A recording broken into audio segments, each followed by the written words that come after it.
تو نور ہدایت آپ کے لیے کر دیتا ہے کہ 2 جمعہ کے بیچ میں یہ نور چمکتا رہتا ہے آپ کے لیے. کیا کرنا ہے اس دن؟ سورۃ الکہف کی تلاوت کرنا ہے پورے جمعہ میں. تو جمعہ کب چالو ہوتا ہے؟ جمعرات کی رات سے. تو وہاں سے لے کر تو دوسرے دن تک کبھی بھی کر سکتے. کوئی ضروری نہیں جمعے کی نماز سے پہلے، کوئی ضروری نہیں جمعے کی نماز کے بعد، کوئی ضروری نہیں جمعہ کے دن فجر کے بعد. آپ مغرب کے بعد سے لے کر جمعرات تھرسڈے گزر گیا، مغرب ہو گئی، وہاں سے لے کر سیکنڈ ڈے تک کر سکتے ہیں. ایک ساتھ بیٹھ کے کیجئے، یا ایک ساتھ نہیں ہو سکتے کسی وجہ سے تو توڑ کے کیجئے انشاءاللہ، کوئی مسئلہ نہیں. کہ بھائی کچھ شروع کر دیا، پھر بیچ میں ٹائم آ گیا، نماز وغیرہ جا کے پھر آپ کا کنٹینیو کر لیا، ماشاءاللہ ایک ہاف این آور ہارڈلی زیادہ سے زیادہ ختم ہو گیا آپ کا سورۃ الکہف. ضرور پڑھے. اور سورۃ الکہف جب سب سے افضل اور سب سے عظیم دن میں پڑھنے کا حکم دیا جا رہا ہے تو میں آپ سے یہ کہوں گا سورۃ الکہف کی تفسیر پر بھی ذرا غور کرے کہ کیا وہ سندیش، کیا میسج اور کیا پیغام ہے سورت کے اندر کی سب سے عظیم اور سب سے افضل دن اس کو پڑھنے کا حکم دیا جا رہا ہے. جب آپ اس کو پڑھیں گے تو بہت ساری باتیں آپ کو پتہ چلیں گی. سورۃ الکہف کے اندر بہت سارے خزانے ہیں چھپے ہوئے، یاد رکھیے، جن کو آپ جب پڑھیں گے جمعہ کے اور سب سے افضل دن تو اس کو یاد رکھیں گے کہ یہ کیا ہے. اس کی پہلی 10 آیتوں کی صرف فضیلت یہ ہے اس سورۃ الکہف کی کہ جو اس کو تلاوت کرتا ہے کس سے محفوظ رہیں گا؟ دجال کے فتنے سے محفوظ رہیں گا. اور دجال کا فتنہ کیا ہے؟ صرف ایک روایت رکھتا ہوں اس تعلق سے کہ اللہ کے رسول صلی اللہ علیہ وسلم فرماتے ہیں نوح علیہ السلام سے لے کر تمام انبیاءوں نے مجھ سے پہلے تک، مطلب آپ صلی اللہ علیہ وسلم پہلے تک دجال کے فتنے سے اپنی قوم کو ڈرایا ہے. نوح علیہ السلام پہلے رسول انسانی طرف بھیجے گئے، ان سے لے کر تمام انبیاءوں نے کس سے ڈرایا اپنی قوم کو؟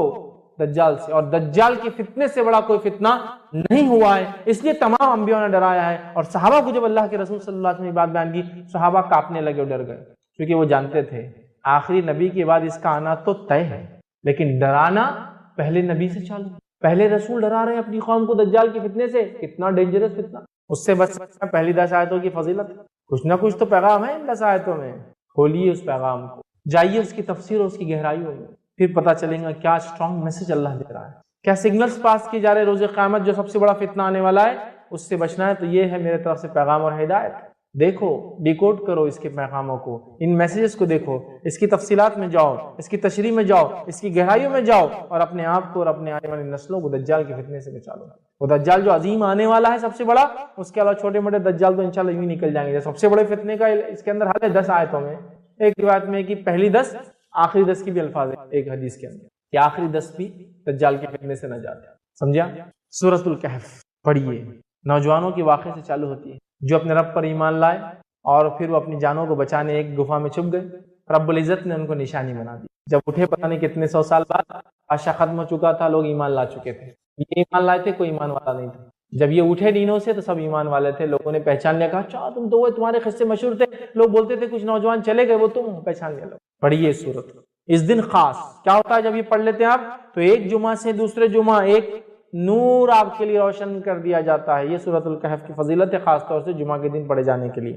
ٹھیک ہے، آئیے اب اس اوپر والی حدیث میں ایک جو نقطہ ہم کو اضافی ملا، اس سے پہلے کی حدیث میں بھی سیم تھا. آدم علیہ السلام پیدا کیے گئے، توبہ کیے، جنت میں ڈالے گئے، دنیا میں بھیجے گئے، انتقال ہوا اسی دن. یہ باتیں تو پتہ چل گئی ہم کو، لیکن ایک اضافی چیز تھی اس کے اندر، وہ یہ تھی اس میں ایک گھڑی آتی ہے، ایک ٹائم ہے جس میں مانگی گئی دعا اللہ رد نہیں کرتا سوائے حرام چیز نہ مانگی جائے. آئیے اس کے تعلق سے تھوڑی سی تفصیلات دیکھتے ہیں. ابو داؤد کی روایت ہے، نبی اکرم صلی اللہ علیہ وسلم فرما کہا جمعہ کا دن 12 ساعت میں جو ہے 12 گھڑیاں اس کے اندر ہوتی ہے. 12 پارٹس جس کو بول لیجیے عام زبان میں. ٹھیک. تو اللہ کے رسول صلی اللہ علیہ وسلم فرماتے جمعہ کے دن میں 12 ساعت ہے، 12 گھڑیاں ہیں. 12 گھڑیاں ہیں یا 12 گھڑیوں کا ہوتا ہے. اس میں ایک گھڑی ایسی ہے کہ مسلمان اس گھڑی کو پا کر اللہ سے جو مانگتا ہے تو اللہ اسے ضرور دیتا ہے، لہذا اسے تم عصر کے بعد آخر گھڑی میں تلاش کرو. جمعہ کا دن 12 گھڑیوں میں آپ نے فرما رہے تقسیم ہوتا ہے. اس میں ایک گھڑی ایسی ہے جس گھڑی کے اندر جس گھڑی کے اندر جو مومن دعا مانگتا ہے اللہ اس کی دعا کو رد نہیں کرتا ہے، اور اس گھڑی کو تم عصر کے بعد تلاش کرو. یہ آپ سے فرماتے ہیں اور تم عصر کے بعد آخری گھڑی میں اس کو تلاش کرو. تو گویا جمعہ پورا دن ہے، پورے دن میں عصر کے بعد سے لے کر، اور ہم جانتے ہیں نا دن کب بدلتا ہے، تو میں سمجھ رہا ہوں علم ہوگا، دن مغرب سے بدلتا ہے اسلام میں. رات کے 12 بجے کے چکر میں مت جائیے. ٹھیک ہے، مغرب سے دن بدلتا ہے. اس کی دلیل کیا ہے؟ بہت زیادہ تفصیلات میں نہیں جاؤں گا. جب رمضان کا مہینہ آتا ہے تو پہلے کیا پڑھتے ہیں؟ تراویح، اور بعد میں روزہ رکھتے ہیں نا. تو مغرب ہوتے ہی چاند دکھ گیا، رہے رمضان شروع ہو گیا، اب تراویح ہوں گی آج. سمجھے آپ؟ ٹھیک ہے. تو مغرب سے شروع ہوتا ہے. اسی لیے جمعہ سے ایک دن پہلے کو اردو زبان میں کیا بولتے ہیں؟ جمعرات. جمعہ کی رات آنے والی ہے، آگاہ ہو جاؤ. ٹھیک ہے، اسی لیے اس کو بولتے ہیں جمعرات، کہ جمعہ کی رات ابھی آ جاتی. یہ دن اہتمام کرو اس کا، ابھی سے پالو. تو گویا جمعرات کی رات، تھرسڈے کے دن مغرب سے جمعہ شروع ہوتا ہے، اسی لیے اس کو اردو میں جمعرات بولتے ہیں. جمعہ کی رات آج آ جاتی ہے ایک دن پہلے، پھر جمعہ آتا ہے. اب جمعہ کے دن عصر کے بعد آپ سمجھ فرمائے اس کو تلاش کرو. تو جمعہ کے دن عصر کے بعد بولے تو دن کب ختم ہوتا ہے؟ مغرب میں. مغرب سے کیا لگیں گا؟ یوم السبت، ہفتہ لگ جائیں گا، سنیچر لگ جائیں گا. ٹھیک ہے. تو گویا عصر سے مغرب کے بیچ میں ہے. اس گھڑی میں مانگی گئی دعا کو اللہ رد نہیں کرتا سوائے حرام چیز نہ مانگی جائے. ڈن. بہت سارے لوگ مصیبتوں سے، بیماریوں سے، تکلیفوں سے، پریشانیوں سے، جسمانی پریشانیوں سے، گھریلو پریشانیوں سے، مالی پریشانیوں سے پریشان ہیں. بس اٹھا لیجیے اس دن کا فائدہ، منا لیجیے اس دن کو، حقیقت میں منا لیجیے اپنے رب کو، کروا لیجیے اپنی دعا قبول. رد نہیں کرتا اللہ مومن کی دعا سوائے حرام چیز نہ ماننا. تو آپ سے فرماتے ہیں اللہ ضرور دیتا ہے، لہٰذا اسے تم عصر کے بعد آخری گھڑی میں تلاش کرو. تو دیکھیے آپ کتنی فضیلت ہے اس یوم الجمعہ کی، جمعہ کے ایک دن کی. یاد رکھیے. تو آپ کوئی انسان یہ گھڑی کو کبھی غلطی سے بھی ضائع نہ ہونے دیں، خوب فائدہ اٹھائے اس گھڑی کا. یاد رکھیے. ٹھیک ہے. تو اللہ تعالیٰ نے جمعہ کے دن میں بھی عصر کے بعد کے وقت کوئی خاص فضیلت دی تھی جمعہ کے دن کے، تاکہ اس میں کیا جائے عمل بہت بہترین ہوتا ہے، دعا کے اعتبار سے قبول ہو جاتا ہے. اور جمعہ کب سے چالو ہوتا ہے میں تفسیر رکھ چکا ہوں. یہ تھرسڈے کے دن مغرب سے سورج غروب ہونے سے لے کر فرائیڈے کے دن سورج غروب ہونے تک چلتا ہے. اس کو اردو میں جمعرات کی رات، جمعرات ہی ایکچولی وہ جمعہ کی رات ہی ہے، جمعرات کی رات سے لے کر ہفتہ لگنے سے پہلے جمعہ کی مغرب تک ہوتا ہے. یاد رکھ. ٹھیک. تو اس میں پالے. اسی طرح جو ہے ابو داؤد اور حاکم اور نسائی کی روایت ہے، اس روایت کے اندر ہے اسے عصر کے بعد آخری ساعت میں تلاش کرو. تو گویا عصر کے بعد آخری حصے میں یہ وقت آتا ہے جس میں ہم خوب دعائیں کریں. یاد رکھیں. تو یہاں پتہ چلا کہ عصر کے بعد ہم کو یہ دعا کرنا چاہیے. اب آئیے ایک اور فضیلت اس دن کی کیا ہے. الحمدللہ ہم تمام مرد اور خواتین اس خطبہ جمعہ کے لیے جمع ہوئے ہیں. انشاءاللہ عزیز اس مختصر سے وقت میں جس ٹاپک اور جس عنوان پر ہم بات کریں گے وہ ہمارا جو کڑی اور سلسلہ چلا تھا امت مسلمہ کو درپیش چیلنجز اور اس کا حل کیا ہے. اس چیلنج کے اندر آج 10واں اور آخری چیلنج میں آپ کے سامنے رکھنے کی کوشش کروں گا جو امت مسلمہ جو ہے فیس کر رہی ہے، جو امت مسلمہ جس کے سامنے جو کھڑا ہے. اور یہ بڑا اہم چیلنج ہے. یاد رکھیے اس لیے کہ کہیں نہ کہیں اب آج جس چیلنج کی ہم بات کریں گے جو 10واں اور آخری ہے، لیکن اس کا تعلق ہر اس پوائنٹ سے تھا جو ہم نے اب تک دیکھا ہے.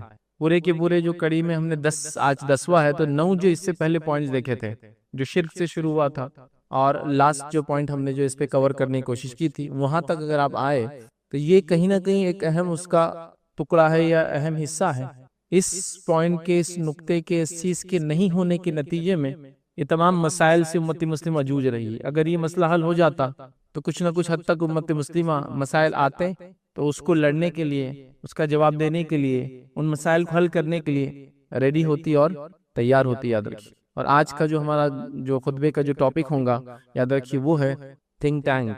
تھنک ٹینک مطلب یہ ہوتا ہے کہ کسی بھی قوم اور امت کے پاس ایسے لوگ افراد ہوتے ہیں جو اس پہ کوئی مصیبت، تکلیف، دکھ، پریشانی یا فیوچر میں امت کیا کریں گے، مستقبل میں امت کیا کریں گے، اس کے بارے میں وہ پہلے سے پالیسی بنا لیتے ہیں، گائیڈ لائنز بنا لیتے ہیں، طریقہ کار بنا لیتے ہیں، جسو کہتے کیسے ان مسائل سے جوجیں گی اور امت کیسے گزریں گی اور آگے بڑھیں گی.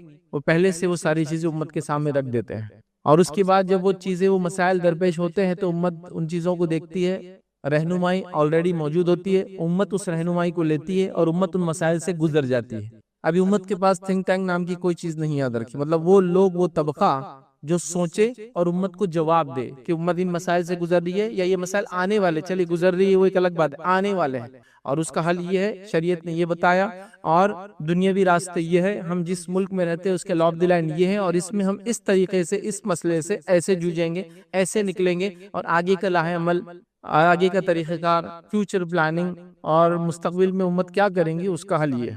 لیکن امت مسلمہ کے پاس ایسی کوئی چیز نہیں. یاد رکھیں. یقیناً جو بات میں کہہ رہا ہوں یہ کوئی نئی چیز نہیں. یاد رکھیں. نبی اکرم صلی اللہ علیہ وسلم جب تک دنیا میں تھے تو اللہ رب العزت آپ کو وحی کے ذریعے گائیڈ کرتا تھا. تو اب نبی اکرم صلی اللہ علیہ وسلم دنیا سے جانے والے تھے، سلسلہ وحی کا رکنے والا تھا، تو اللہ کے رسول صلی اللہ علیہ وسلم نے ہم کو الٹرنیٹ کیا دیا تھا؟ اللہ رب العزت نے ہم کو کیا دیا کہ نبی اکرم صلی اللہ علیہ وسلم کے دنیا کے جانے کے بعد ہم لوگ کیسے کریں گے کام؟ ایشوز، مسائل، پرابلمز تو آنے والے، آگے بھی آتے رہیں گے، تو سلوشن کیا ہے اس کا، کیسے نکالیں گے ہم؟ تو اللہ رب العزت نے نبی اکرم صلی اللہ علیہ وسلم کی حیات میں ہی وہ طریقہ کار بتا دیا تھا، یاد رکھیں، کہ امت اپنے مسائل کیسے نکالیں گی. اور وہ آیت کا ایک حصہ ہے جو میں نے آپ کے سامنے تلاوت کی. اللہ رب العزت یاد رکھیے اس آیت کے اندر سورہ آل عمران سورہ نمبر 3 اور آیت نمبر 159 اس میں اللہ فرماتا ہے اور کہتا ہے، جو آیت میں نے تلاوت کی تھی، اللہ فرماتا ہے وَشَاوِرْهُمْ فِي الْأَمْرِ. اے نبی صلی اللہ علیہ وسلم جب کوئی مسئلہ ہو جائے تو ان صحابہ کے ساتھ بیٹھ کے مشورہ کر لینا. وَشَاوِرْهُمْ فِي الْأَمْرِ مطلب اب آگے کیا پلاننگ کرنا ہے، آپ صحابہ کے ساتھ بیٹھنا اور اس کو پلان کر لینا. فی الامر فَإِذَا عَزَمْتَ فَتَوَكَّلْ عَلَى اللَّهِ اور جب آپ کوئی فیصلے پہ پہنچ جائے، جب کوئی آپ مصمم ارادہ پھر کر لے، جو مشورہ آ جائیں گا اس بیسس پہ جب آپ کو فیصلہ کر لے، پھر اللہ پر توکل کر لینا، اس کے بعد اللہ پر بھروسہ کر لینا. ان اللہ یحب المتوکلین، اس لیے کہ اللہ تعالیٰ اس پر توکل کرنے والوں کو پسند کرتا ہے. آگے بات تو کیا کہا، مشورہ کر لینا. نبی اکرم صلی اللہ علیہ وسلم ہے اور ایک قلعے کا جو ہے گھیراؤ کیا جا رہا ہے، یہودیوں کا قلعہ ہے، نبی اکرم صلی اللہ علیہ وسلم جس سے موجود ہے، اور آپ صلی اللہ علیہ وسلم صحابہ سے کہتے ہیں کہ فلاں جگہ ہم پڑاؤ ڈالیں گے. ایک صحابی کہتے ہیں کہ اللہ کے رسول صلی اللہ علیہ وسلم میرا مشورہ ہے کہ پڑاؤ یہاں نہیں وہاں ڈالیں گے. کہا کیوں؟ تو کہ اللہ کے رسول ہم جن یہودیوں سے لڑنے آئے ان کے پاس جو ہتھیار ہے وہ اتنے اچھے ہیں کہ وہ یہاں تک اس کی رینج ہے، یہاں تک وہ ہتھیار پہنچ جاتے جہاں خیمے کی آپ بات کریں. اللہ کے رسول فرمایا ٹھیک ہے ہم خیمہ پیچھے لگائیں گے. دیکھیے ایک صحابی کی مشورے پہ بات ہوئی. جنگ احد کے لیے نبی اکرم صلی اللہ علیہ وسلم مشورہ کرتے صحابہ سے کہ میرے صحابہ کیا کہتے ہو، اندر رہ کے ڈیفنس کرے، باہر جا کے آفینسو لڑائی کرے؟ صحابہ کہتے جو نوجوان صحابہ تھے اللہ کے رسول ہم باہر جائیں گے اور لڑیں گے. اس کے بعد اللہ کے رسول نے کہا ٹھیک ہے ہم باہر جا کے لڑیں گے. آپ کا بختر، آپ کا جو چیسٹ کے لیے گارڈ آتا تھا وہ جب لگایا جا رہا تھا تو کچھ صحابہ جو بزرگ عمر کے تھے انہوں نے کہا کہ تم نے کیا کر دیا، یہ نبی اکرم صلی اللہ علیہ وسلم باہر جائیں گے، ان کی جان کو خطرہ ہے. تو یہ بہت پھر شرمندہ اور نادم اور فوراً دوڑے کہا اللہ کے رسول ہم چاہتے ہیں کہ وہ ڈیسیجن آپ واپس لے لے جو ہم نے مشورہ دیا تھا آپ کو کہ باہر نکل کے لڑیں گے، چونکہ آپ کی جان کا اب ہم کو ڈر لگ رہا ہے. تو اللہ کے رسول نے فرمایا کوئی نبی کی شان کے لائق یہ بات نہیں ہے کہ وہ ایک بار بختر پہن لے، جنگ کے لیے تیار ہو جائے تو پھر وہ جنگ کیے بغیر پیچھے ہٹے. اب نہیں ہو سکتا، یہ جو فیصلہ ہو گیا صحابہ کا مشورہ. تو ہم کو وحی کا سلسلہ تو بند ہو گیا. اللہ رب العزت نے قرآن اور سنت کے ذریعے قیامت تک آنے والے سارے مسئلے میں ہم کو گائیڈ کر دیا، لیکن کچھ مسائل آتے رہیں گے امت کے سامنے، تو کیسے حل کریں گے امت؟ یہ طریقہ ہے، وہ ہے وَشَاوِرْهُمْ فِي الْأَمْرِ. چلو مشورہ کرتے ہیں مسائل کے اوپر. فَإِذَا عَزَمْتَ فَتَوَكَّلْ عَلَى اللَّهِ پھر جب فیصلہ کر لو کس معاملے میں اس مشورے کے اندر، پھر اللہ پر توکل کرو. اللہ توکل کرنے والوں کو، اپنے بھروسہ کرنے والوں کو پسند کرتا ہے. تو یہ ہے طریقہ آگے چلنے کا. اور یہ جو میں نے شروع میں کہا تھنک ٹینک، ایسے لوگ جو سوچے امت کے بارے میں، یہ آیت اس کی دلالت کرتی. آئیے دوسری آیت اللہ رب العزت کیا فرماتا ہے اس آیت کے اندر، اور یہ آیت یاد رکھیں سورہ نساء اس کی آیت نمبر جو ہے 83 ہے، 83 نمبر کی آیت ہے. اللہ فرماتا ہے اور کہتا ہے اور جب ان کے پاس امن یا خوف کی کوئی خبر جو ہے پہنچتی ہے، یہ منافقین کے بارے میں بات ہو رہی، جب ان کے پاس کوئی خوف کی، امن کی خبر پہنچتی ہے تو اس جو ہے اسے مشہور کر دیتے ہیں. تو منافق کیا کرتے ہیں، اس سنی باتوں پہ چیزوں کو مشہور کر دیتے تھے. جیسا خبر آ گئی نعوذ باللہ مسلمان ہار گئے، بس مشہور کر دیا. پہلے خبر آ گئی کہ مشرکین بہت تعداد میں آ رہے، پھیلا دیا مسلمانوں میں تاکہ ایک ڈر خوف ہو جاتا نا. اب کسی فوج سے پہلے کو پھیلا دے وہ اتنے بڑے فلاں ہیں.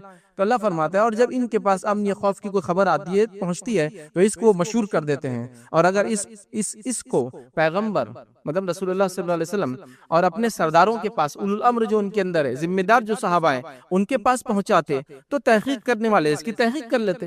تو یہ بات پھیلانے سے پہلے منافقین کیوں نہیں ایسا کرتے کہ اللہ کے رسول صلی اللہ علیہ وسلم کے پاس چلے جائے، ان صحابہ کے پاس جائے، اولو الامر تھے.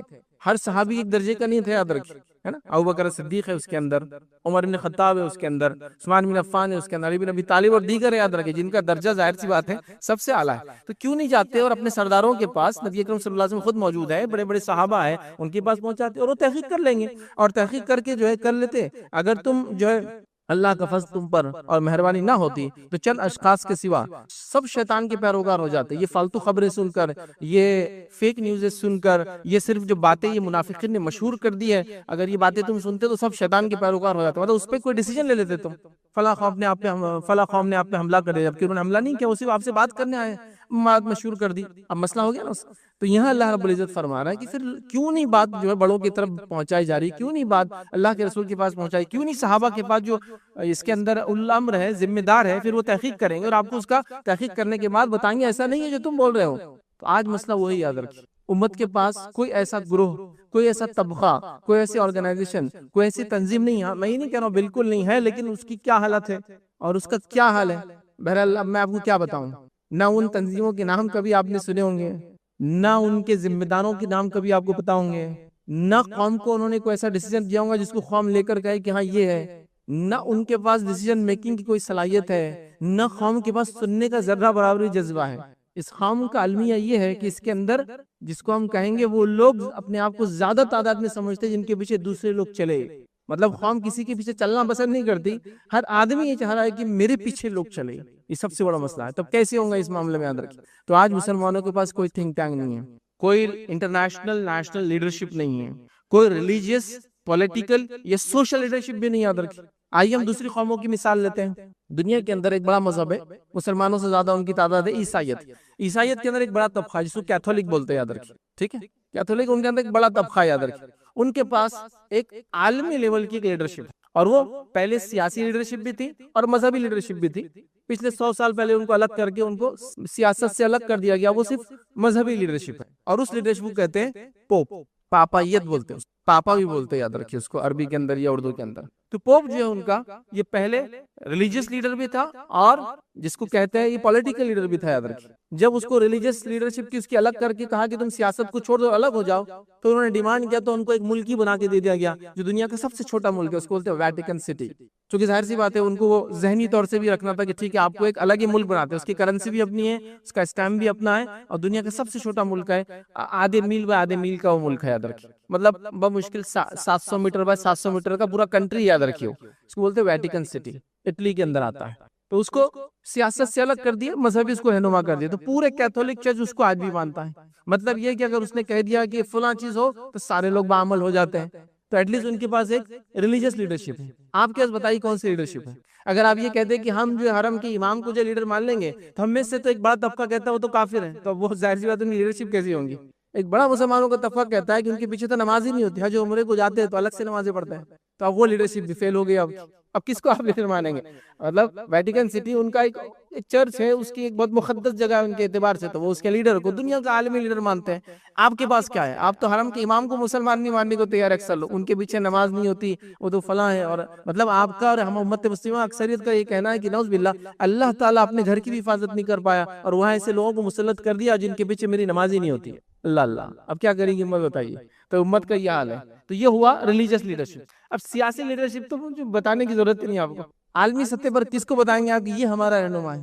میں دیگر دنیا کے ممالک کے 50 بڑے بڑے ایسے اشخاص کے نام لے سکتا ہوں کہ آپ کہیں گے ہاں یہ عالمی لیڈر ہے، ان کو دیکھ کے لگتا ہے کہ ملک اور ملت کے لیے انہوں نے اور اپنے اسٹیٹ کے لیے کچھ نہ کچھ کیا۔ ایک فہرست ہے بھائی، ایک لمبی، مطلب اتنی لمبی ہے یہود و نصارہ کی اور دیگر اقوام عالم کی کہ میں اس کو گنا بھی نہیں سکتا ہوں۔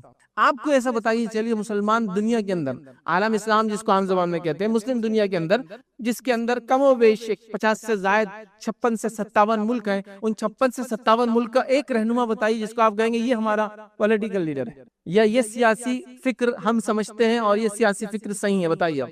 ہر طبقہ دوسرے طبقے کو جو ہے کافر، منافق اور ان کے پیچھے تو نہیں چلا سکتا۔ تو آپ کے پاس نہ ریلیجیس لیڈرشپ باقی رہی، نہ سوشو پولیٹیکل لیڈرشپ باقی رہی، مطلب وہ رہنمائی یا وہ لوگ جن کو آپ سوچیں کہ ہاں یہ سوچتے ہمارے بارے میں اور یہ چاہتے ہیں، بلکہ عالمی سطح پر ہمارے ممالک کا یہ حال ہے۔ یہ تھنک ٹینک نہیں ہونے کا نتیجہ یاد رکھیں۔ نبی اکرم صلی اللہ علیہ وسلم، خلفاء راشدین، صحابہ کا دور 110 ہجری تک چلا، یاد رکھیں، صحابہ کا دور، تابعین کا دور، کم 250 سال، اس کے تبع تابعین کا دور، یاد رکھیں۔ ان ادوار کے اندر آپ دیکھیں گے مسلمان دنیا کے لیڈر تھے، یہ پالیسی میکر تھے، دنیا ان کے مطابق چلتی تھی، یہ دنیا کے حاکم تھے، یاد رکھیں۔ دنیا جو بستی تھی اس زمانے میں وہ میجر حصہ ان کے پاس تھا، مطلب جس پہ دنیا بستی تھی، ہیومن سیویلائزیشن جہاں جہاں تھی، جہاں بستی تھی، وہ سب ان کے کنٹرول میں تھا، یاد رکھیے۔ سمجھ لیجئے آپ صلی اللہ علیہ وسلم دنیا جانے کے 200 سال بعد کا یہ حال ہے، اور وہاں سے پھر وہی سلسلہ الحمدللہ تقریباً 15ویں 16ویں صدی تک چلا. اس کے بعد زوال کا دور چالو ہوا. پھر یورپین سائروں نے کولونائزیشن کیا اور پھر مسلمان ممالک کو ٹکڑے ٹکڑے کر کے بانٹ دیا. تم یہ لے لو, تم وہ لے لو, تم وہ لے لو. مطلب مسلمانوں کی جان مال عزت اور ممالک جو ہے یہ ایک کیک کی مانند تھا. جو آ رہا ہے بس کاٹ رہا ہے, جتنا حصہ لینا چل تو کالے, اتنا حصہ اس کو دے دے, بچاؤ پھینک ڈالو, ان کی ضرورت نہیں. یہ حال کیا پھر یاد رکھیں. ہم بھول گئے, یاد رکھیں, سب بھول گئے, یاد رکھیں. کوئی لیڈر نہیں ہے, کوئی لیڈرشپ نہیں ہے, نہ کوئی ریلیجیس لیڈرشپ ہے, نہ کوئی سوشل لیڈرشپ ہے, نہ کوئی پولیٹیکل لیڈرشپ ہے, کچھ بھی نہیں. یاد رکھیں ہمارے پاس. کیوں امت اس حالت میں پہنچی, یاد رکھیں. کیسے اس حالت کو دور کیا جائے, فیوچر پلاننگ کیسی کریں گے امت, بتائیے. کل کیا ہونے والا, آپ کیسے وہ کریں گے. فلاں مسئلہ آ گیا, کسی کو پتہ بھی نہیں مسئلہ کیا ہے. تعجب کی بات یہ ہے, اب کیسے سمجھائے. مذہبی رہنماؤں کو جا کے بیٹھ کر بتانا پڑ رہا ہے. اس کا بھی بیٹھنے کا ایک طریقہ ہی بھائی, شیخ کے پاس بیٹھنے کا طریقہ رہتا ہے. دو جان ہو کر بیٹھنا, عزت کے ساتھ بیٹھنا, احترام کے ساتھ بیٹھنا, ان کے وقت کے ساتھ بیٹھنا, ان کے سامنے جا کے بیٹھنا, نظروں کو نیچے رکھنا, پھر انہیں وقت دینا, پھر آپ نے ان کو مسئلہ سمجھانا کہ اب انہوں نے فیصلہ لینا اگلا کیا کرنا ہے. تو اگلا آدمی خود بولتا ہے یہ کیا فیصلہ دیں گا بعد میں میرے, جس کو مسئلہ سمجھانے کے لیے مجھے 4 گھنٹے 40 دن لگے پہلے جا کر ٹائم لے کر 4 گھنٹے میں سمجھا پائے, تب بھی ان کو سمجھا اچھا ٹھیک ہے آپ بول رہے تو ہم بول دیتے ہیں. کیا فیصلہ ہوں گا میں نہیں سمجھ پاتا ہوں امت کا, ان کا مستقبل کا, سیاسی حالات کا, سماجی حالات کا, ٹیکنالوجی وائز جو حالات آ رہے ہیں. چلو باقی چھوڑ دو, سائنس اور ٹیکنالوجی کی ترقی کہاں پہنچ رہی ہے, یاد رکھیے. اب کیسے آپ کو کوئی گائیڈ کرے گا کہ کل جو آنے والی ٹیکنالوجی اس میں حلال و حرام کیا ہے.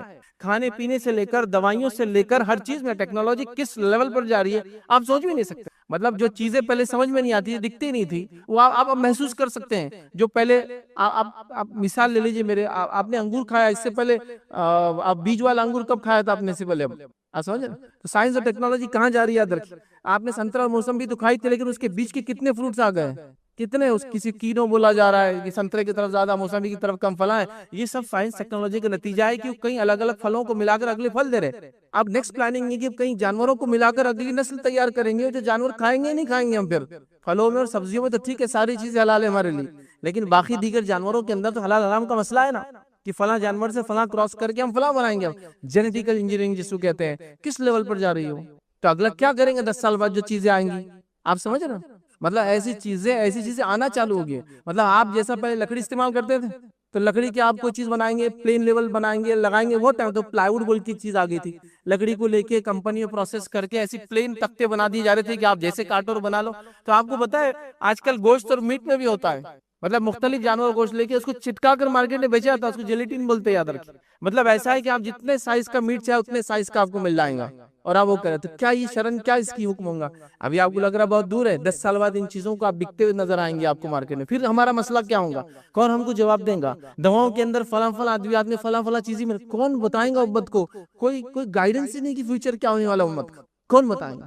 کوئی تیاری نہیں امت کی, یاد رکھیں. نہ بتانے والوں کو علم ہے, نہ سمجھنے والے شعور حاصل کریں. مطلب جہاں کچھ لوگ ہیں بھی جن کے پاس وہ صلاحیت ہے, وہ لیڈرشپ ہے, وہ سمجھا سکتے ہیں, خواہ ان کے پیچھے چلنے کو تیار نہیں. مسئلہ یہ بھی ہے کیونکہ ہر آدمی کہہ رہا ہے میرے سے زیادہ ہوشیار تو دنیا میں موجود نہیں ہے کوئی. کیسے ہوگا امت کا, یاد رکھیے. اب اس کے بعد جب لیڈرشپ ختم ہو گئی, یاد رکھیے, تھنک ٹینک نہیں رہا ہمارے پاس, انٹلیکچوئلس ہمارے پاس نہیں رہے, ان لوگوں نے آرگنائزیشن کریٹ نہیں کی, تو ہمارے پاس کوئی پالیسی نہیں رہی. یاد رکھیے کہ ہم کیسے جئیں گے, کیا کریں گے, کیا کھائیں گے, کب کھائیں گے, کب نہیں کھائیں گے, کیا پڑھیں گے, کیا نہیں پڑھیں گے, کہاں بچوں. معصیت اللہ جن چیزوں سے ناراض ہوتا ہے ان کو ڈٹ کر کرتے ہیں. دنیا جن چیزوں سے ناراض ہوتی ہے اس کو چھوڑنے کی کوشش کرتے ہیں. مطلب اللہ جس سے ناراض ہو اس کی اتنی فکر نہیں ہوتی کہ اس کے چھوڑنے سے کیا ہوگا. دنیا اگر ناراض ہوتی ہے, حکومت اگر ناراض ہوتی ہے, ڈپارٹمنٹ اگر ناراض ہوتے ہیں, ہے نا, تو پھر ہم اس کے لیے سب کچھ کرتے ہیں. جیسا کہ میں یہ چاہتا ہوں کہ انکم ٹیکس میرے اوپر ریٹ نہ ڈالے, تو لہٰذا میں انکم ٹیکس ڈپارٹمنٹ کو وقتاً فوقتاً تمام وہ چیزیں فراہم کرتا رہتا ہوں اور ٹیکس پے کرتا رہتا ہوں. لیکن وہ خوف جو انکم ٹیکس ڈپارٹمنٹ کے تعلق سے دل میں ایک نظر آ رہا ہے, اتنا خوف زکوٰۃ کے معاملے میں نظر نہیں آتا ہے کہ اگر زکوٰۃ نہیں دوں گا تو جو ہے کائنات کا بنانے والا مالک میری پکڑ کرے گا. مطلب گویا انکم ٹیکس سے اس لیے ڈر لگتا ہے کہ ڈپارٹمنٹ پکڑ لیں گا, مال پر ہاتھ ڈالیں گا, ہے نا, عزت پر بات آ سکتی ہے, لوگ جب گرفتار ہو کے جائیں گے نہیں پے کرتا تھا, ہے نا.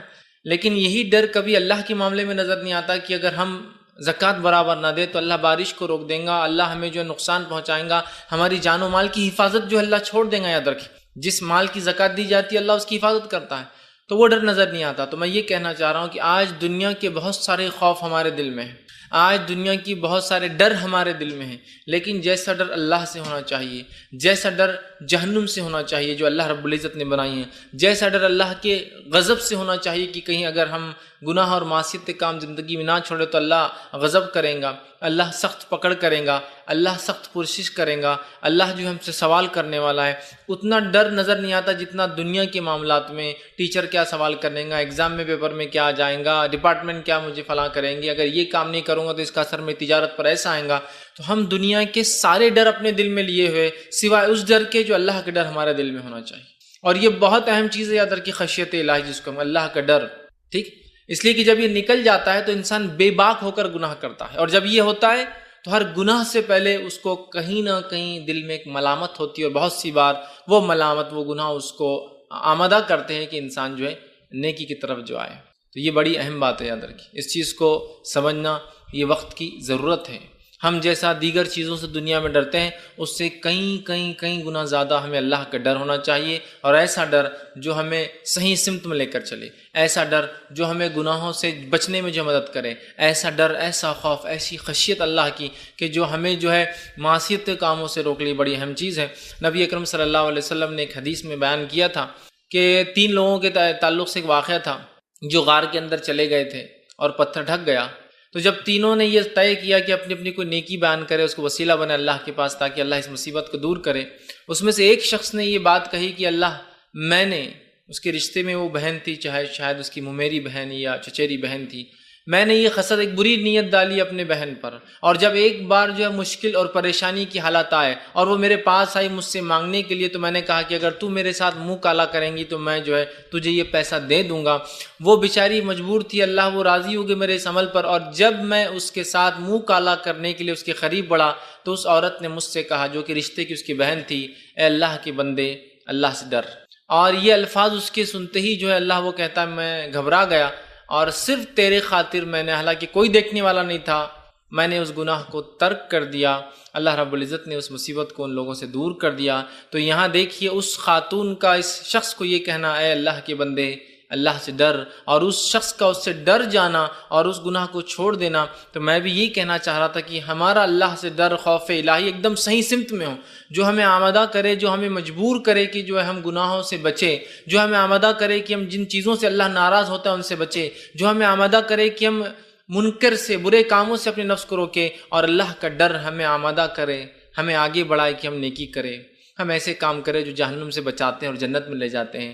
ہم جو ہے ہر بار جو ہے امر بالمعروف، اچھائی کا حکم لوگوں کو دے، خود بھی نیکی کرے اور دوسروں کو اس کا حکم دے۔ تو ہمیں یہ بہت ضرورت ہے کہ ہم جو اللہ کے ڈر کو، خشیت الہی کو اپنے دل میں ڈالیں۔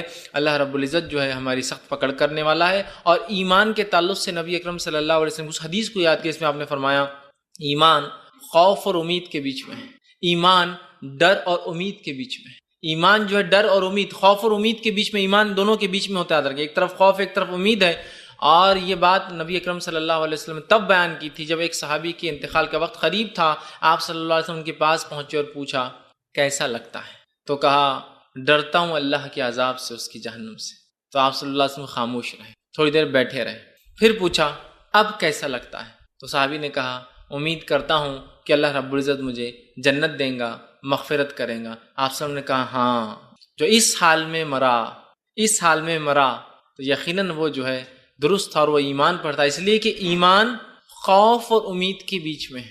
خوف ایک طرف اور امید، ڈرتا بھی ہوں کہ گناہوں کی وجہ سے پکڑ ہوں گی، امید بھی رکھتا ہوں کہ اللہ اس کے باوجود بھی انشاءاللہ معاف کریں گا۔ تو یہی بڑی اہم چیز ہے۔ لیکن یہ بات یاد رکھیے، ایمان صرف امید کے ساتھ جڑا نہیں، خوف اور امید کے بیچ کا حصہ ہے وہ۔ ہم کیا کر رہے ہیں؟ صرف امید اور امید، میں نے یہ گناہ کیا اللہ انشاءاللہ معاف کر، میں نے فلاں کیا اللہ مجھے معاف کر، میں نے زکوٰۃ دی اللہ مجھے معاف کریں گا، میں نے نماز نہیں پڑھی اللہ مجھے معاف کریں گا، میں نے روزے رکھی اللہ معاف۔ ہم صرف امید اور امید رکھ رہے ہیں۔ خوف اور امید کے بیچ ہے اسلام، ایمان۔ پہلے خوف کی کہیں میری زکوٰۃ پہ اللہ پکڑ نہ کرے، یا اللہ میں توبہ کرتا ہوں تو اس سے اور اب دوں گا، امید ہے کہ اللہ مجھے معاف کریں گا۔ سمجھ رہے؟ خوف اور امید کے بیچ میں ایمان ہے۔ خوف ہے مجھے کہ اللہ جو ہے میں نے فلاں معصیت کی، تو پکڑ لے تو میں تو کہیں کا نہیں رہوں گا۔ امید کرتا ہوں اللہ میں نے تجھ سے توبہ کی تھی تو اس توبہ کو بھی قبول کرے گا۔ تو خوف اور امید کے بیچ میں یاد رکھیے ایمان ہے، دونوں کے بیچ کا وہ حصہ یاد رکھیے۔ تو ہمیں بھی جو ہے اپنی کیفیت ویسے ہی بنانا ہے کہ خوف اور امید کے بیچ ہمیں رکھنا ہے اپنے آپ کو۔ یہ بڑی اہم چیز ہے یاد رکھیے، خوف اور امید کے بیچ ہم رہیں، ورنہ آج ہم دیکھ رہے ہیں صرف امید کر رہے ہیں کچھ لوگ، اور کچھ لوگوں کا حال ہے صرف خوف کا معاملہ کر رہے ہیں. ویسے خوف کا معاملہ بڑا کمزور نظر آتا ہے. امید ہی ہم لوگوں کو زیادہ ہے کہ ہمیں اللہ معافی کر دیں گا بس, اور خوف کا کوئی ایسی حالات یا کوئی بات نظر نہیں آ رہی ہے ہمارے سامنے. تو اس بات کو ہمیں یاد رکھنا ہے اور ہمیں اپنے دل میں اللہ تعالیٰ کا حقیقی ڈر, حقیقی خوف ہمیں پیدا کرنا ہے, اس لیے کہ اس کے بغیر ہم ایمان کی نہ چاشنی اٹھا سکتے ہیں اور نہ ہی اس کے بغیر کوئی شخص حقیقی ایمان والا کہلا سکتا ہے اندر. تو ہمیں اللہ کا ڈر ویسے اپنے نفسوں میں پیدا کرنا ہے جیسے اللہ کا ڈر پیدا کرنے کا حق ہے. یاد رکھیے, حق ہے. آئیے چند باتیں میں آپ کے سامنے اسی عنوان کے تحت رکھنے کی کوشش کروں گا جو کہ ایک بہت اہم عنوان ہے, ایسا عنوان جو انشاءاللہ ہمیں گناہوں سے بچائیں گا, ایسا عنوان کہ اگر یہ ڈر پیدا ہو جائے تو ہم جو ہے انشاءاللہ عزیز بہت سارے نیک کاموں میں آگے بڑھیں گے اور معصیت کے اور برائی کے کاموں سے اپنی نفس کو روکتے رہیں گے. اللہ رب العزت نے اسی بات کو یوں فرمایا اپنی کتاب کے اندر سورہ سجدہ سورہ نمبر 32 آیت نمبر 15 سے لے کر 17 میں اللہ نے مومنوں کی کچھ صفت بیان کی. آئیے اس صفت کے بارے میں اللہ کیا فرماتا دیکھیے. اللہ فرماتا ہے انما یؤمن بآیاتنا الذین اذا ذکروا بها خروا سجدا وسبحوا بحمد ربهم ولا یستکبرون.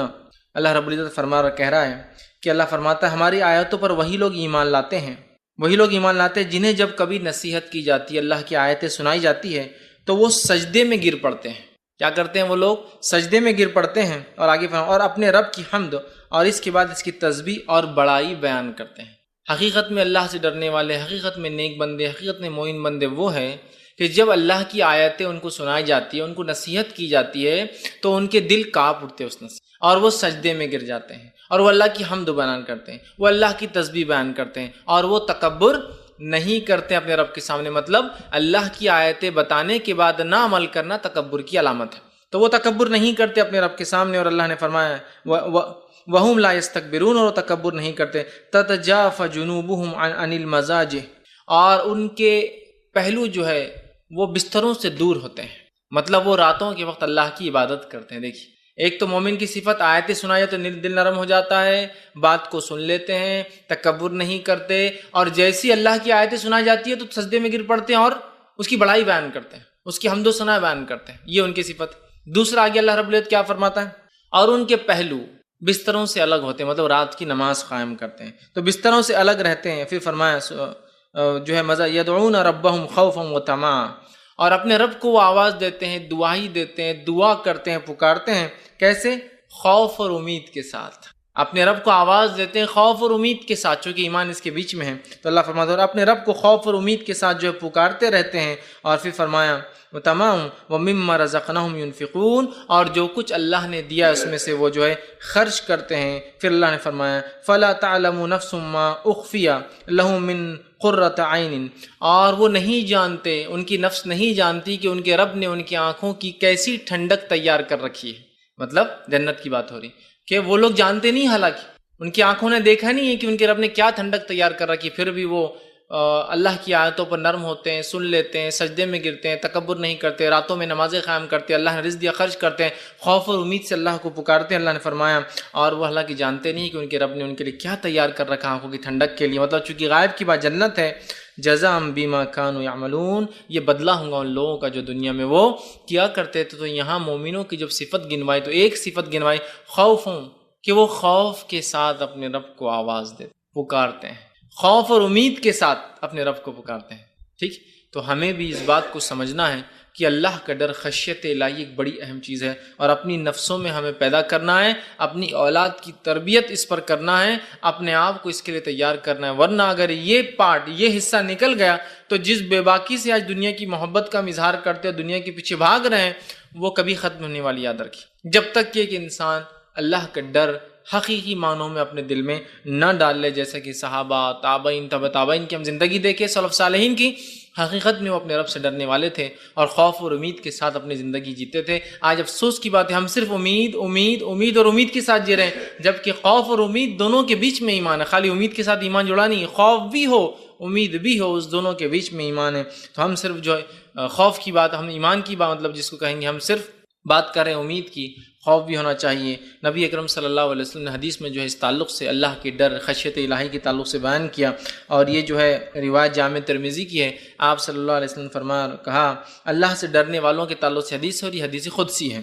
آپ نے فرمایا اور کہا اخرج من النار من ذکرنی یومن او خافنی فی مقام. اللہ رب العزت فرماتا ہے، کہتا ہے اخرج من النار، کہ اللہ رب العزت روز قیامت یہ حکم دیں گا فرشتوں کو، اخرج من النار، نکال لاؤ ان لوگوں کو جہنم کی آنکھ سے.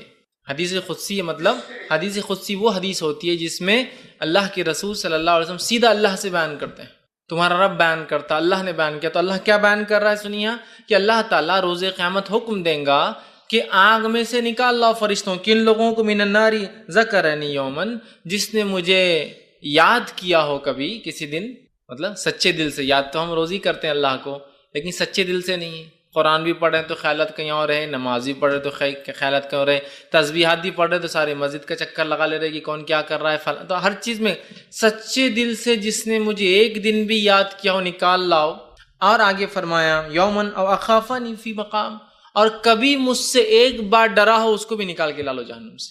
حقیقت میں کہ گناہ کرنے ہم جا رہے ہو اور اس گناہ کے وقت اللہ کے ڈر کی وجہ سے گناہ چھوڑ دے، لوگوں کے ڈر سے نہیں، یا رشتہ دار کیا کہیں، نہیں، صرف ایک کوئی نہیں تھا. جیسا کہ اس آدمی کا واقعات کیے جو اپنی بہن کے ساتھ ہی رشتے کی منہ کالا کرنا چاہتا تھا. وہ عورت نیک تھی لیکن مجبور تھی. اس نے آخر میں کہا جب آدمی بڑھنے لگا، اے اللہ کے بندے اللہ سے ڈر، اور وہ آدمی پیچھے ہٹ گیا. یہ اللہ کا ڈر ہے. یہ بڑی اہم بات ہے، یاد رکھیے، یہ بڑی اہم بات ہے. تو اللہ کا ڈر. یا پھر یوسف علیہ السلام کو یاد کیجئے، جب جو ہے اس عورت نے یوسف علیہ السلام کے ساتھ منہ کالا کرنا چاہا، جسے مصر کی جو ہے بیوی نے، تو یوسف علیہ السلام کو کوئی دیکھنے والا نہیں تھا، بس اللہ کا ڈر، خشیت الہی، کہ وہاں سے بھاگ کھڑے ہوئے اور اپنے آپ کو انہوں نے محفوظ کر لیا اس عورت سے، ہے نا، اللہ نے ان کو بچا لیا. تو یہ بڑی اہم چیز ہے، اللہ کا ڈر، خشیت الہی. کوئی نہیں دیکھ رہا مجھے پھر بھی میں ڈرتا ہوں. تو ایک بار جس نے سچے دل سے یاد کیا ہو یا مجھ سے ڈرا ہو، لا ان کو بھی نکال لو جہنم سے باہر. مطلب وہ لوگ جن کے اعمال کی کمزوریوں سے، گناہوں کے باعث وہ جہنم میں چلے جائیں گے، ایک وقت جہنم کی سزا بھگت لیں گے، اس کے بعد ایک آواز دی جائیں گی کہ نکال لو ان لوگوں کو بھی جہنم سے. چونکہ اللہ کو تو بہانے چاہیے اپنے، کہ تو اللہ تعالیٰ اپنے بندوں کو سزا دینے کے لیے تھوڑی پیدا کیا ہے اس نے. وہ تو بہانے ڈھونڈتا ہے کہ کیسے کیسے ان کی مغفرت کر دو، ان کو معاف کر دو. تو آواز لگا جائیں گی، نکال لو جن لوگوں نے مجھے کبھی یاد کیا ہو، اور نکال لو ایسے انسان کو جس نے جو ہے میرے سے کبھی ڈرا ہو، اس کو نکال کے لاؤ. تو دیکھیے اللہ کا ڈر کتنی اہم چیز، اور یہ حدیث قدسی تھی. اسی طرح ابن حبان، صحیح ابن حبان کی ایک اور روایت ہے، اور یہ بھی حدیث قدسی ہے. اللہ کے ڈر کے تعلق سے اتنی ساری باتیں قرآن حدیث میں آتی ہے، اس کو جمع کرنا ہی ممکن نہیں. یہ بھی حدیث قدسی ہے. دیکھیے آپ کیا فرماتے ہیں، اور یہ صحیح ابن حبان کی روایت ہے. خشیت الہی کا اس میں دیکھیے کیسا معاملہ ہے، اور اللہ کے رسول صلی اللہ علیہ وسلم فرماتے ہیں، اللہ فرماتا ہے، کیا فرماتا ہے، غور سے سنیے. اللہ فرماتا ہے وَعِزَّتِي، قسم ہے میری عزت کی. کون قسم کھا رہا ہے؟ اللہ تعالیٰ اپنی عزت کی قسم کھا رہا ہے، جو سب سے زیادہ باعزت ذات ہے، اور وہی ذات ہے جس سے تمام لوگوں کو عزت اور شرف دنیا میں ملتا ہے نا. ہم دنیا میں عزت کے الگ الگ پیمانے بناتے، کوئی مالداری، حسب، نسب، خاندان. عزت کے وہ پیمانے نہیں، پیمانہ یہ ہے کہ اللہ جس کو عزت دیتے بس وہی عزت والا ہے. وَعِزَّتِي، اللہ کہہ رہا ہے تو عزت کی قسم ہے میری، خود اللہ اپنی قسم کھا رہا ہے کہ میری عزت کی قسم ہے، لا اجمع علی عبدی خوفین وامنین، میں کبھی بھی اپنے بندوں پر 2 خوف اور 2 امن کو ایک ساتھ جمع نہیں کروں گا. سبحان اللہ. کیا معنی 2 خوف اور 2 امن کو اللہ ایک ساتھ جمع نہیں کریں گا؟ آگے خود اللہ رب العزت اپنے نبی کو بتا رہا ہے حدیث قدسی میں کیا معنی ہے. اللہ فرماتا ہے اذا اخافنی فی الدنیا، جو دنیا میں مجھ سے ڈرا، تو اللہ فرماتا دنیا امنتہ یوم القیامہ، تو میں اس کو قیامت کے دن امن دے دوں گا. پھر آگے فرمایا وَإِذَا أَمِنَنِي فِي الدُّنْيَا، اور جس کو دنیا میں امن دے دیا، أَخَفَتْهُ فِي الْآخِرَةِ، تو اس کو میں خوف دوں گا آخرت میں. اس کا کیا معنی ہے؟ معنی یہ ہے جو انسان دنیا میں اللہ سے ڈرتا رہا اور برائی سے رکتا رہا تو آخرت میں امن میں رہیں گا، اور جو انسان دنیا میں اللہ سے بے باک ہو کر جو چاہے کرا، مطلب دنیا کی زندگی امن سے گزار لیا، تو آخرت میں اللہ کا خوف اس کو ملے گا. میں 2 خوف اور 2 امن کو کسی بندے پہ اللہ فرمانا جمع نہیں کروں گا. جو دنیا میں خوف سے جی آخرت میں امن ملیں گا، جو دنیا میں امن سے جی آخرت میں خوف ملیں گا. یہ امن سے مراد دنیا میں من چاہا کام کیا تو آخرت میں جو ہے ڈریں گا، وہ جہنم میں جائیں گا، اور دنیا میں مجھ سے ڈر کر عمل سے رکتا رہا برے کاموں سے تو جنت میں امن کے ساتھ رہیں گا. تو اللہ رب العزت 2 امن اور 2 خوف کو اپنے بندے پر جمع نہیں کرتا ہے. تو دنیا میں ڈر گیا، آخرت میں نکل گیا، کامیاب ہو گیا. دنیا میں نکل گیا کہ جو چاہے کیا، آخرت میں ڈر گیا. سمجھ رہے ہیں؟ اور آخرت کا ڈر جہنم ہے، اور دنیا کا ڈر عمل کرنے کا دل تو چاہتا ہے لیکن اللہ نے چونکہ منع کیا نہیں کر سکتا. بس یہ ہے. بہت سے لوگ بولتے ہیں اللہ نے یہ دل میں ڈالنا ہی نہیں تھا بات گناہ کی، کتنا مزہ آتا تھا نا. تو جب دل میں گناہ کی بات رہتی نہیں تو پھر نیکی اور بدی کا معاملہ ہی کہاں ہوتا، اور جنت جہنم کا فیصلہ ہی کیوں کرتا؟ اللہ فرشتوں کے ساتھ ہم کو پیدا کرتا، بولتا جاؤ تم بھی گھومتے رہو بس. یہ ایک اللہ نے ایسا کیوں کیا، کیوں ہم کو پیدا کیا، یہ اس کی مرضی تھی، واللہ عالم، یہ ہم نہیں جانتے. اور مالک سے غلام کو کوئی حق نہیں ہے پوچھنے کا، سوائے اس کے کہ مالک خود بتا دے کہ بھائی کیوں میں نے کیا یہ، لیکن ہم کو حق نہیں چیلنج کرنے کا. اب کام یہ ہے کہ ہم پیدا کر دیے گئے ہیں، جو کہا جا رہا ہے بس عمل کیا جائے، بس ختم.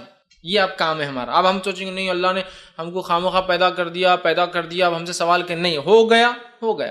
اب جو بتایا جا رہا ہے وہ کرنا ہے. کیوں کیا وہ بعد میں اللہ تعالیٰ کا فضل ہوگا ہم پہ رحم کی، بتا دے نہ بھی بتائے تو اس کی مرضی. سمجھ رہا بات کو؟ تو پیدا کر دیا، اب کام کرنا ہے ہم کو، اچھے نیکی کرنا ہے، یاد رکھیے. تو یہاں دیکھیے کہ اللہ تعالیٰ نے جس کو دنیا میں جس نے خوف کھایا، تو ہم دیکھیے خشیت الہی کی اہمیت، آخرت میں امن میں رہ گیا. اور دنیا میں جس نے موج مستی کر لی، منمانی کر لی، دنیا کی زندگی گزار لی اس کے مطابق اچھی، تو آخرت میں اس کو بہت ڈرنا پڑے گا اپنے رب سے. تو دو خوف اور دو امن کبھی جمع نہیں کرتا اللہ تعالیٰ ایک بندے پر.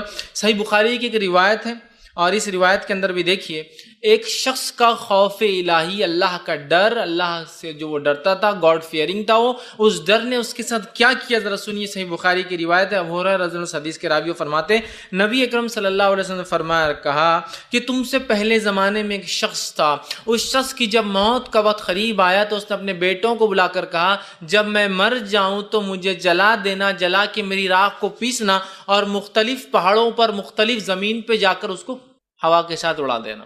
کیوں؟ تو آگے وہ کہتا ہے جلا دینا اور میری راکھ پیس کر ہوا میں اڑا دینا. اللہ کی قسم اس نے مجھ پر اگر گرفت کی تو مجھے سخت سزا دیں گا، اور ایسی سزا کہ کسی کو اس نے نہیں دی ہوں گی. بیٹوں سے کیوں کہا اس نے مجھے جلا کے اڑا دینا؟ کہ اللہ کی قسم میں نے اتنے گناہ کیے زندگی میں کہ اللہ میری مرتے ہی گرفت کریں گا، اور ایسی سخت گرفت کریں گا میرے گناہوں کی وجہ سے کہ جیسی گرفت اس نے کسی کی آج تک کی ہی نہیں ہوں گی. مطلب وہ انسان بہت زیادہ گناہ کر چکا تھا، اور اس کا اللہ سے جو ڈر تھا اس گناہوں کی وجہ سے، اس ڈر نے اسے مجبور کیا کہ اپنے بیٹوں کو ایسی وصیت کرے. اس کے بیٹوں نے چونکہ اس نے وصیت کی تھی، وہ مر گیا، اس سے جلایا، اس کی راکھ کو پیسا اور الگ الگ جگہ پہ اڑا دیا. اللہ رب العزت نے جو ہے فوراً حکم دیا زمین کو، اور ایک حکم سے وہ آدمی جمع ہو کے اللہ کے سامنے کھڑا ہو گیا. اب اللہ نے اس سے سوال کیا میرے بندے کیوں کر کے آیا تھا ایسی وصیت دنیا میں کہ مجھے جلا دینا، جلا کے اڑا دینا الگ الگ جگہ، کیوں کر کے آیا تھا ایسی وصیت؟ تو وہ جو ہے حکم دے تو وہ جمع ہو گیا، وہ شخص زندہ تیار ہو گیا. اللہ نے پوچھا، اللہ نے اسے فرمایا تجھے کس چیز نے ایسا کرنے پر آمادہ کیا؟ تو اس نے کہا اللہ تیرے خوف نے، میرے گناہ اتنے زیادہ تھے دنیا میں کہ تیرا ڈر مجھے لگا کہ میرے رب کے سامنے کیا جواب دوں گا، رسوا ہو جاؤں گا نا اللہ کے سامنے، تو میں کیا جواب دوں گا، تیرے ڈر نے مجھے یہ مجبور کیا. اللہ رب العزت اس کے اس ڈر سے اتنا خوش ہوا کہ اسے بخش دیا اور مغفرت کر دی. خوف الہی اتنی بڑی چیز ہے کہ یہ گناہ گار انسان کے گناہ بھی بخشے جا سکتے ہیں اگر حقیقی اللہ کا ڈر ہو. یہ نہیں کہ بس نماز ہوئی، نماز کے بعد کچھ تو بھی کرے تو بہت سے لوگ کرتے ہیں بس چلو اب گناہ ہو گئے معاف، لیکن پھر نماز سے نکلے وہی نیت کے ساتھ کہ اگلے کو دھوکہ کیسا دوں. حج کو گئے توبہ اب کوئی گناہ نہیں، لیکن حج اس لیے کر کے آیا کہ پرانا اکاؤنٹ کلیئر ہو جائے، اب نئے سے سرے سے جرم کروں. سمجھ رہے؟ ہم لوگوں کا عمل مزاج ہی بن چکا ہے. نہیں، اس شخص نے گناہ کیے تھے، جانتا تھا اللہ کی پکڑ ہے، جانتا تھا اس کی جہنم ہے، اس کی پکڑ بہت سخت ہے. اس ڈر نے اسے مجبور کیا کہ اس نے حکم اور وصیت دی مجھے جلا دو. اللہ رب العزت کے لیے کیا ناممکن تھا، اس نے حکم دیا، مٹی نے اسے اٹھا کے کھڑا کر دیا، وہ زندہ اللہ کے سامنے کھڑا ہو گیا. اللہ نے سوال کیا کہ کس چیز نے تجھے مجبور کیا تھا کہ تو یہ کہے؟ تو کہا اللہ تیرا ڈر. اس شخص کو گناہ تو کیے تھے لیکن اپنے رب سے حقیقی ڈر تھا کہ میرا رب میری گرفت کرنے والا ہے، میرا رب میری پکڑ کرنے والا. تو اس ڈر نے اسے مجبور کیا، اور رب العزت نے اس ڈر کو اتنا پسند کیا. اللہ پسند کرتا ہے جو بندے اس سے ڈرتے ہیں، توبہ کرتے ہیں، کہ اس نے معاف کر دیا. اللہ کا ڈر سے مراد یہ ہے کہ ہم گناہوں سے بچیں، نیکیوں کی طرف آمادہ ہو، اچھے کام کرے، برائی سے اپنی نفس کو روکے. یہ بات یاد رکھیے. نہیں تو اللہ کا ڈر بولے تو بس کچھ تو بھی آپ ڈر سمجھ رہے، توبہ کرے اور پھر معاملہ نہیں، حقیقی ڈر. تو اس شخص کو حقیقی ڈر تھا اپنے گناہوں کی وجہ سے کہ میں جہنم میں نہ جاؤں. اللہ رب العزت نے اس کو جو ہے معاف کر دیا اس کے ڈر کی وجہ سے. تو اللہ کا ڈر بڑی اہم چیز ہے. آئیے اسی طرح جو اللہ کے ڈر کہ اس حدیث سے معلوم ہوتا ہے کہ اللہ کتنا معاف کرنے والا ہے، کہ اگر اس سے کوئی ڈرا تو وہ معاف کرتا ہے. اور اللہ تعالیٰ کے عرش کے سائے کے نیچے کون کھڑے ہوں گے؟ ان کھڑے ہونے والوں میں سے بھی ایک شخص وہی ہے جو اللہ سے ڈرتا تھا.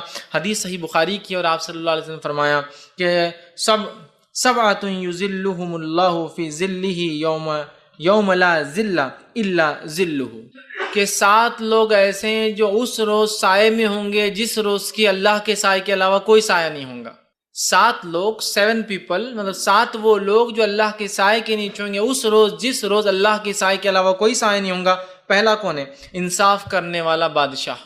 پہلا شخص جو اللہ کے سائے میں روز قیامت ہوں گا وہ انصاف پسند حکمراں، بادشاہ، خلیفہ، لیڈر یا جج جو ذمہ دار ہو لوگوں کے اندر فیصلہ کرنے، انصاف پسند پہلا انسان۔ دوسرا فرمایا اور کہا اس جوان کو جو شروع جوانی سے اللہ کی عبادت کرتا رہا ہو، ایسا نوجوان جس کی جوانی کی ابتدا سے جوانی کی انتہا تک وہ اللہ کی عبادت کرتا رہا ہو، مطلب اس کا جوانی کا فیز سٹارٹ سے اینڈ تک وہ اللہ کی عبادت میں گزرا ہو۔ اور انسان جوان ہوتا ہے 10 سال سے، بالغ ہو جاتا ہے نا 10 سال کا اسلام، اس لیے عبادتیں فرض ہو جاتی ہے۔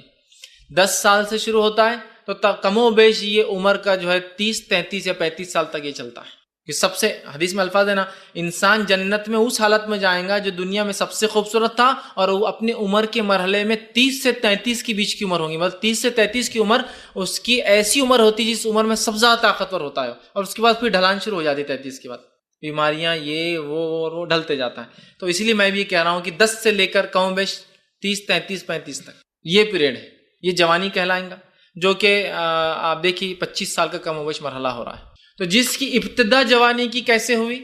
جس کی جوانی کی ابتدا ہوئی عبادت میں، اور جس کی جوانی کی انتہا مطلب اس نے اپنی ساری جوانی کو اللہ کی عبادت میں گزارا، ایسا بھی انسان جنت میں ہوگا۔ یہ بڑی اہم چیز ہے، اور آج افسوس کی بات ہے ہم نوجوان اپنی زندگیوں کو کیا کرتے ہیں؟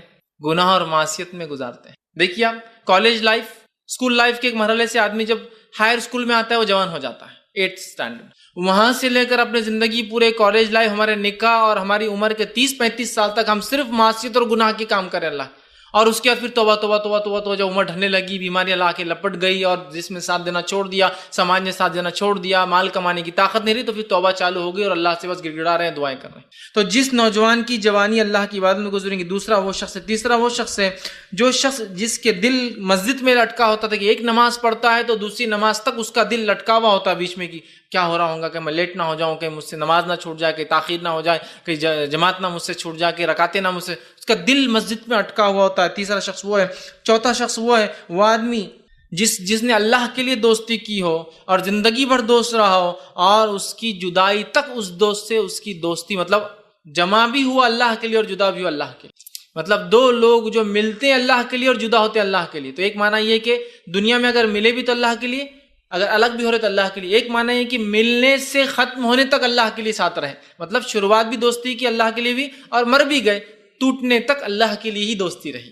یہ ایک معنی ہے، رہے ساتھ بھی تو اللہ کے لیے، جدا ہو بھی تو اللہ کے لیے۔ آج ایسی دوستی ہم کہاں دیکھتے ہیں؟ ہم رہے ساتھ کسی کے معصیت اور گناہوں کے لیے، معصیت گناہ چھوڑ دیا تو ہم دوستی بھی چھوڑ دیتے ہیں۔ سب سے زیادہ دوست اچھے کون ہے؟ جو پیسہ خرچ کرتا ہے، حرام کاری کروا رہا ہے، فلاں، یہ بہت اچھا دوست، ارے یار وہ بند کر دیا تو اپن نے جانا چھوڑ دیا اس کی وجہ سے، ہے نا؟ تو یہ آدمی۔ اس کے بعد آپ فرماتے ہیں پانچواں وہ مرد جس کو ایک مرتبے والی خوبصورت عورت منہ کالا کرنے کے لیے بلائے اور وہ کہے میں اللہ سے ڈرتا ہوں۔ کیوں کہا مرتبے والی خوبصورت عورت؟ اس لیے ایک چیز تو اس کے مرتبے کی وجہ سے ڈر نہیں ہے کہ راز فاش ہوگا، اسٹرانگ لیڈی ہے نا، بہت اس کا مقام ہے، سمجھے؟ تو راز فاش ہونا ممکن نہیں ہوتا، چھوٹے موٹے لوگوں کے راز جلدی فاش ہوتے ہیں، بڑے لوگوں کے راز فاش نہیں ہوتے ہیں۔ ایک تو مرتبہ ہونے کی وجہ سے وہ کیس دبا سکتی ہے، آسانی سے معاملات کو مٹا سکتی ہے، اس کا مرتبہ ہے نا۔ دوسرا نہ صرف مرتبہ ہے، وہ خوبصورت بھی ہے، اس میں ایک اٹریکٹیو پارٹ بھی ہے۔ ایک ڈر تو یہ کہ دنیاوی مشکل ہٹ جائیں گے اگر پکڑے بھی گئے تو، چونکہ وہ ایک بہت اونچے اثر رکھنے والی لیڈی ہے۔ دوسرا خوبصورت بھی ہے، اثر رکھنے والی خوبصورت عورت بلائے اور وہ کہے میں اللہ سے ڈرتا ہوں، اس لیے کوئی بدصورت عورت بلائے تو انسان ویسے بھی جاتا نہیں، اثر وسر نہیں تو اس کو کوئی اٹریکشن، سمجھ رہے آپ؟ تو خوبصورت بھی ہے، اثر رکھتی ہے اور بلا رہی ہے، اور یہ تب کہہ رہا ہے، حالانکہ ڈر نہیں ہے، دنیا کا ڈر نہیں، میں اللہ سے ڈرتا ہوں۔ اس کے بعد آپ فرماتے ہیں چھٹا وہ جس نے اکیلے جو ہے تنہائی میں چھپا کر صدقہ دیا ہو، ایسا صدقہ دیا ہو کہ ایک ہاتھ سے دیا ہو تو دوسرے ہاتھ کو نہ پتا، سیدھے ہاتھ سے دیا ہو تو الٹے ہاتھ کو نہ پتا، ایسا خاموشی میں اس نے ڈونیشن دیا، صدقہ دیا، چندہ دیا، عطیات دیتا تھا کہ ایک ہاتھ سے دیا تو دوسرے ہاتھ کو پتہ نہیں۔ اس کا یہ ہرگز معنی نہیں کہ ایک ہاتھ چھپا کر دینا ہے، معنی یہ ہے کہ اس نے جب دیا تو کوئی شہرت نہیں چاہیے، کوئی نام نہیں چاہا،